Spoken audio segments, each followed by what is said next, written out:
man na. Aw, sipiat mo diha, lahi ni siya. Katong nauna og ipanghatag may gala, gikan to sa DSWD, meaning ang National Government Agency maoy naghatag niadto. Kini karon ilang gidawat gikan sa LGU Santa Cruz. Tungod nakita sa among Mayor Jose Nelson Tatasala nga kulang ang hinabang gikan sa national agency, nangita siya og pamaagi kay nakita man niya nga dunay pondo ang LGU nga mahatag alang sa mga drivers nato nga apektado sa krisis. Moto dunay 333 ka mga registered na mga tricycles ang nakadawat og laing 4,500 pesos. Balikon lang nako, gikan ni mga gala sa lokal nga panggamhanan sa Santa Cruz. Manguta na sila, may pa dito na inadawat. Anak yan. Unsaon man na to. Kaingon na lang kitag sana all, di ba?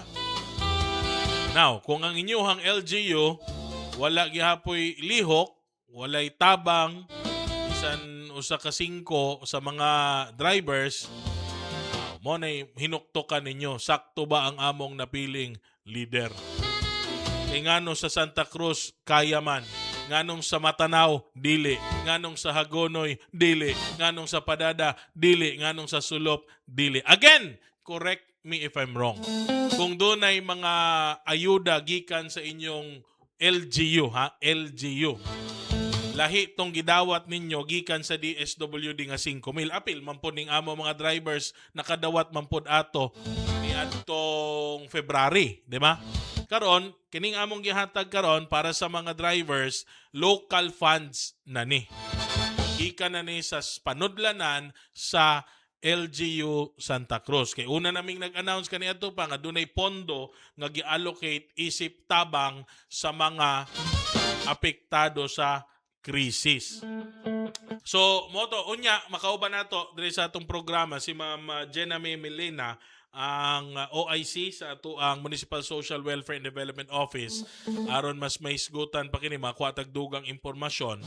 Pero mo ning gingon nato kaya hinumdum mo katong DSWD manggod mas istrikto ang pulisiya, kinahanglan og prangkisa, kinahanglan pod og professional driver's license.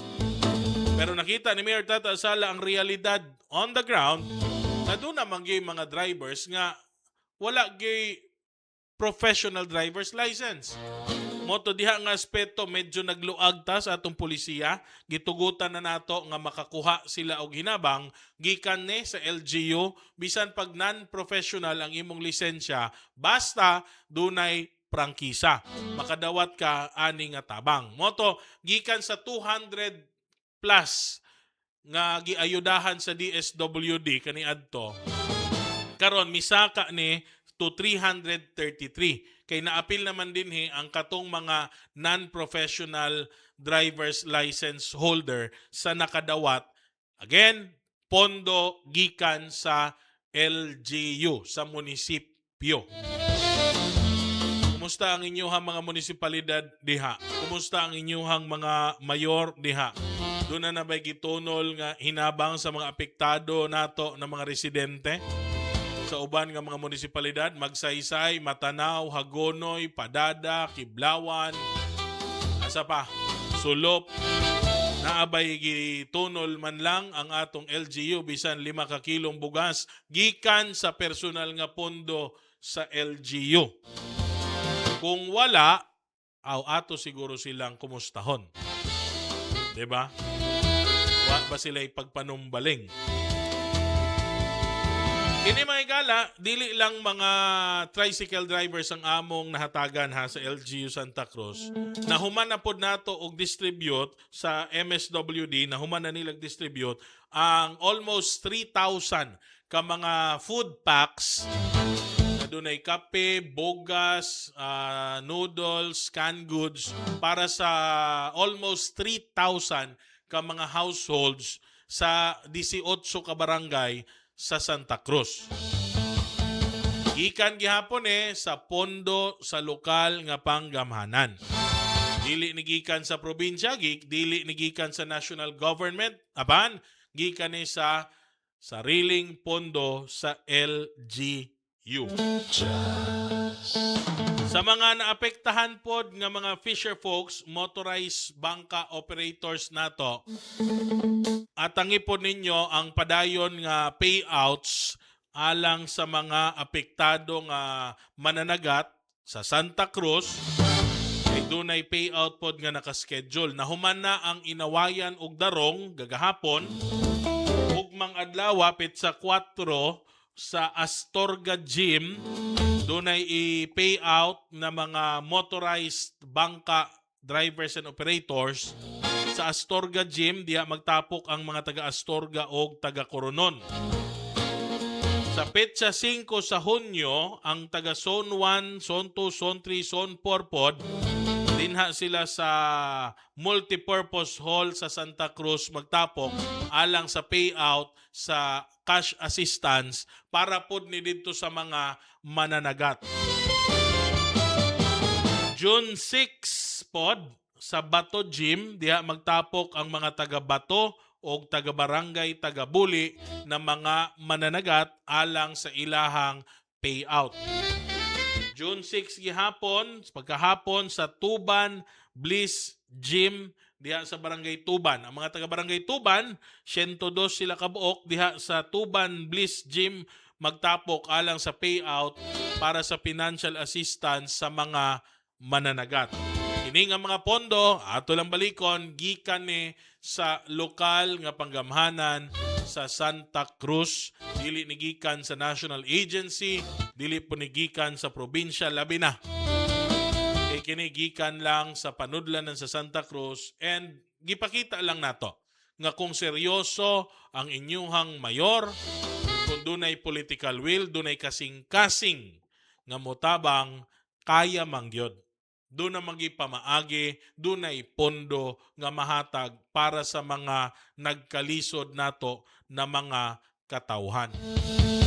Kung kamo nagpuyo gawa sa Santa Cruz, makahinuktok mo, makahuna-huna mo nga nganong didto kaya, nganong diri sa amo adili, siguro nasipyat ta pagpili og leader nato. Diha siguro ta nasipyat kay diri sa amo nakaya man, di ba? Pangitaan magpamaagi mo na ginaingon nga pag gusto may paraan. Pag ayaw maraming dahilan. Mo na gingon og gusto nagi pamaagi. Og dili daghang gyud kay grason, di ba? Paitron, way pondo ang gobyerno, way kwarta ang munisipyo, way kwartas mayor.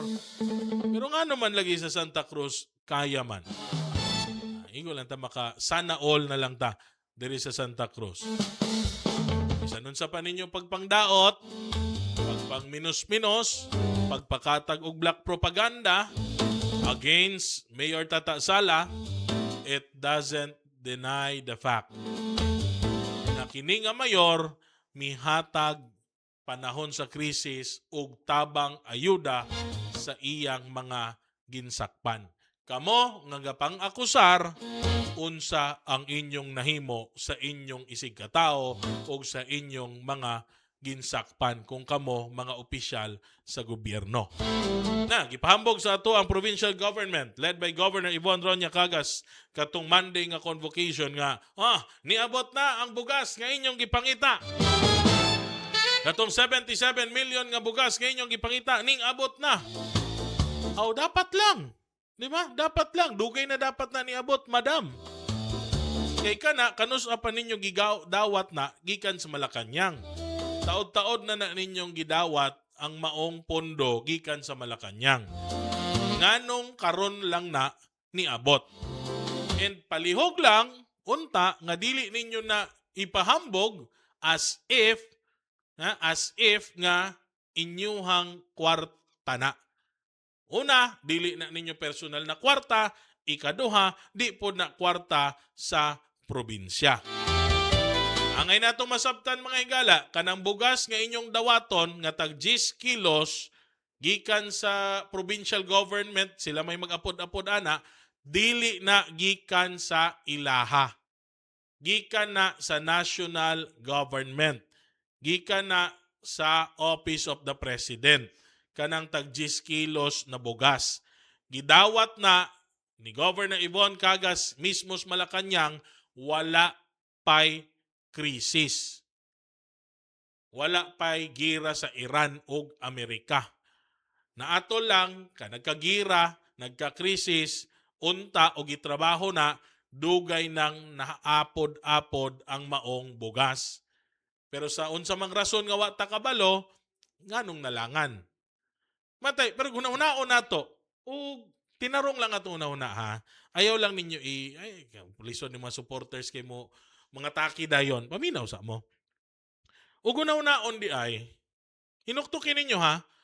Kung wala di ay mihatag og bugas ang national government to the amount of 77 million pesos, wala gyud di ay ihatag ang provincial government. Tama o tama? Sige daw, balansiha daw ninyo. Kay kanang ilang ipanghatag, balik-balikon yun nako. Gikan ni sa national government. Gikan ni sa Office of the President. Tanan probinsya gitagaan ani. Ang uban na human nag-distribute. Ang ilang trans, ikaduha, ikatulong trans na. Kaning ipang-apod-apod pa lang nila karon nga mga bugas, nga ilang ipahambog nga ning abot na, too late na hero na ni. Ulahin na ni. Ang Santa Cruz, may gala, gikan sa kaugalingong pondo sa LGU Santa Cruz, humanag pagpanghatag. Sila karon pa manghatag. Mo bitaw atong kantsaw kay ang sako gibutangan mag BBM. Bawat bayan makikinabang. Kay lagi gikan na sa national government. Mo man na ilang campaign slogan karon. Di ba? Sama-sama sa pangalan ni BBM, Bongbong Marcos. Mo na ilan ang gitatakan karon nga BBM. Bawat bayan makikinabang. Hapit gani may magduda nga usbon na unta na sa provincial government. Butangan nila og bawat bangkay makikinabang. Murag hulaton Manila mga matay ang mga residente sa Davao del Sur, una ipang-apod-apod ang maong bugas. Kanus pa nagkagira, kanus pa nagkagubot, karon pa moabot ang maong bugas. Ang ilang palusot kay gitsubay daw nila ang sakto nga procurement process. Ug tinuod pa na nganong uban nga mga probinsya nakahatag naman. Ngano ang LGU Santa Cruz nakahatag naman. Nga ang atong Biblia sa procurement process pareho raman. Ngano lahi ba ang procurement process nga ginasubay sa atong provincial government compared to the procurement process nga ginasunod sa Davao del Norte, sa Davao de Oro, sa Davao Oriental? Wala atong pangutana. Ug ang pinaka-importante nga pangutana. Ug walay gihatag ang national government nga pondo pampalit og bugas. Wala gyud ay tabang nga ihatag ang provincial government. Wala gyud ay tabang nga ihatag ang MYMY. Di ba? Gihulat gud nila ni. Di ba? Pareho ani mga igala. Diri sa lungsod Santa Cruz. Akong na-mention ganiha nga humanata og pagpang-distribute sa mga food packs. Almost 3,000 residents of Santa Cruz ang nakadawat sa food packs. Okay? Now, katong mga nahatagan na mog food packs, posible nga hatagan gihapon sila sa bugas nga gikan sa 77 million pesos funds from the national government nga giagi sa probinsya. Posible, ngano? Di man ta kaingon. Di ba? Balo na ka, doon ay bangi politika. Is there a possibility nga di ta makadawat, mga taga Santa Cruz? Of course. Sigurado na diha ang posibilidad nga di ta makadawat. Or kung makadawat man ta, ulahi. Kay unahon yun ang mga duol sa dughan. Because that is how their politics work. Ingon ni ana man ang politika sa mag-asawa. Ug kinsay maitoy-itoy nila, mo'y unahon nila, mo'y ilahang palanggaon. Pero musupak nila, makig-away nila, i-correct sila sa panahon nga sipyat sila, Ilahan ang markahan. Mabilin gyud na, maulahi gyud na. Pero ang ato lang diha mga igala, kung makadawat man ang mga katawhan sa lungsod Santa Cruz, siyempre ang hatagan nila ani ang mga vulnerable sector, katong labihang naapektuhan sa krisis. Nahatagan naman nato na gikan sa pondo sa LGU. So posible nga mahatagan pod sila karon aning bugas nga gikan sa national government. Kaduha na. Di ba? Kaduha na. Correct? Sa uban nga mga LGUs, kaisa pa lang sila makadawat. Karon pa lang. Kay ngano, wala man po naglihok ang ilang mayor. Kay lagi, ganganga raman po diha sa ganghaan sa provincial capital. Nagpaabot raman po. Ang problema, ang atong kapitolyo, ganganga rapod, gapaabot dito sa Malacanang. Ang nakapait, sayo gani gihatag ang pondo, wa pod gitrabaho. Sa unsa nga rason, wa ta kabalo. Posible ba nga plano nila ning ipit-ipiton hantod panahon sa eleksyon? Wa ta kabalo. Ug wa ni abot ang krisis, ipanghatag ka nila ni karon? Wa ta kabalo. Kay nagkaigo na gani ang krisis, dugay gani gihapon ni hatag. Tama o tama? Di ba? Naigo na ganit ang krisis, it still took them May, June, almost 2 months before sila nakahatag og tabang. Nanay krisis ha, unsa na lang kung way krisis. Kano sa nato madawat na nga bugas pagduol ng 2028 election? Ang pondo asa may ibutang? Patubuan sa bangko. Dako na 77 million imo nang i-time deposit, dako na. Nangutana lang ta. 'Di ba? So, again, kung di man makadawat ang mga taga Santa Cruz ni Ana, okay ra. Kay at least nakauna na maghatag si Mayor Tata Sala og mga ayuda sa mga labihang apektado sa krisis. Pero nung ka nga ipamuka sa provincial government na kini nga mga bugas gikan sa inyo ha. Kay kana gikan sa national government. Ug ang atong pangutana kung walay 77 million gikan sa national government. Governor Yvonne Ronya Cagas, Vice Governor Mark Chan Cagas IV. Wala gyud mo ihatag sa tao, no? Tama? Wala gyud mo ihatag. May na lang kay naay ni hatag og 77 million gikan sa Malacanang. Wala gyud mo plano nga muhatag. Mamatay gid ni magsigang mata ani mga uban munisipyo nga gipanguluhan sa mga mayor nga nanglimos ra po diha sa inyong kaluoy sa provincial capital. Kay waman nanabay ni abot nga tabang. Kay kung naa pa dapat ikaduha na po doon ta. Di ba? In addition aning 77 wala eh. Kami sa Santa Cruz nakahatag naman mig amua local funds. Then moabot ng inyo kung ipanghatag na ninyo sa amua, muhatag mo okay, og dili okay ra pod, way problema. Kay kining gihatag sa LGU Santa Cruz, first tranche pa man eh. Naaman po'y second tranche, third tranche, and fourth tranche. Kato lang ang among pangutana. Sa mga taga Davao del Sur, unta inyo nang mahinuktukan. Pasabot, kung wala muhatag og tabang, kantidad og 77 million ang national government, wala gyud plano nga muhatag og tabang ang provincial government. In spite or despite of the fact nga mas dako silang kwarta. Dakog pondo ang provincial government. Anya karon, batikuso ninyo ang Digos City. Si Mayor Joseph Cagas ilang gibatikos first kay kuan daw kanang way ulaw daw. Kay nagtunulog bugas, personal pa daw siya nagtunulog bugas. Di ba? Murag na ako'y nadungog, ingon pa si Gov Ibon nga kaulaw ana oy, kana lang siya pa'y manghatag. Sus Ginoo, CR gani inyo ganing da ginuton? Di ba? Ma'am, wala kay kuan. Wala kay moral ascendancy mo ingon og ingana. Kay ikaw mismo tibuok ninyong official dam. Sabot ka ato. Tibuok opisyales sa provincial government. Niadto gani sa Santa Cruz aron mag-turnover og kasilyas. Ha? Kana bugas tabang manas tao and kana nga bugas gikan sa pondo sa city government. Moingon ka nga ako di ko ana oy, di ko magpakita ana ipanghatag ng bugas. Ang di man na inyuhang bugas. Kalain pod. Kamo mo'y maulaw ug kamo mo'y manghatag anang bugas, ipakita-kita ninyo inyuhang naong magtiayon diha nga nagtunol mo anang bugas nga tag 10 kilos, ha? Nga nay nakabuta nga bawat bayan makikinabang kay di man na inyong kwarta. Wa mo'y katungod nga kamoy magpa-plastada diha. Kay di man na ninyo pondo. Di ba? You question ang gihimo ni Mayor Joseph Caga sa Digos City nga mag-personal siya nga panghatag?